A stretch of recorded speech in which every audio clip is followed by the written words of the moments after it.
মাৰ্গত হৈ উঠিব লাগিব এইটো NEP-য়ে কৈছে আৰু সেই কামটোকে কৰিবৰ কাৰণে অসম চৰকাৰে ক্লাছ 3ৰ পৰা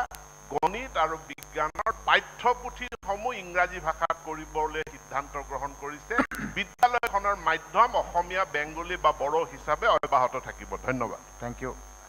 এটা কাৰ্যসূচী নম্বৰ 3 কাৰ্য উপদেষ্টা সমিতিৰ প্ৰতিবেদন স্যাৰ এটা বস্তু স্যাৰ না এটি এটা বস্তু নাথাকে আৰু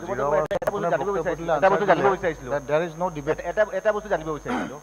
যে মানে সাগে আপোনাৰ কোনোবা এছএমএছ মিডিয়ামক পড়াশোনা কৰি চাকৰিটো পালে হায়াৰ সেকেন্ডাৰীটো পালে হায়াৰ সেকেন্ডাৰী পঢ়িলে এছএমএছ মিডিয়ামক পঢ়িলে এতিয়া হি আহি কেনে যেতিয়া আপোনাৰ তৃতীয় শ্ৰেণীৰ পৰা যেতিয়া ইংলিছ পঢ়াব এই যে তেওঁৰ মাজত মাধ্যম যেটো হ'ব যেটো মাধ্যম হয় অকমান প্ৰবলেম হৈ যাব ইংলিছ মিডিয়াম পঢ়োতে এই ষ্টুডেন্টৰ লগত অকমান প্ৰবলেম এটা হৈ যাব এইটো কাৰণে মই ভাবো এই টেকনিক্যালি যিখিনি প্ৰবলেম আছে আপোনাৰ এইটো ডিবেট হ'ব ইয়াৰ পিছত আপুনি তাত অংশগ্ৰহণ কৰিব পাৰিব এইটো কথা মধ্যমতে জনাব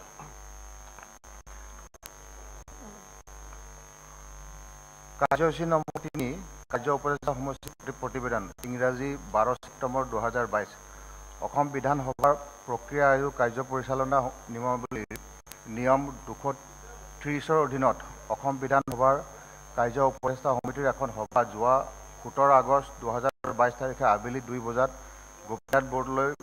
ভৱনৰ অধ্যক্ষৰ কাৰ্যালয়ৰ সভা কক্ষত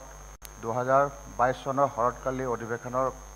খচৰা দিনপঞ্জীখন আৰু বেলটৰ তাৰিখ আৰু প্ৰশ্নসমূহৰ জাননী প্ৰাপ্তিৰ অন্তিম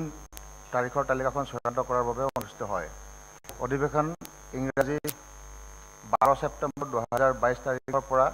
ইংৰাজী 19 ছেপ্টেম্বৰ 2022 তাৰিখলৈ মুঠ 5 দিন কৰ্মদিনৰ 4 দিন চৰকাৰী কাৰ্যসূচীৰ বাবে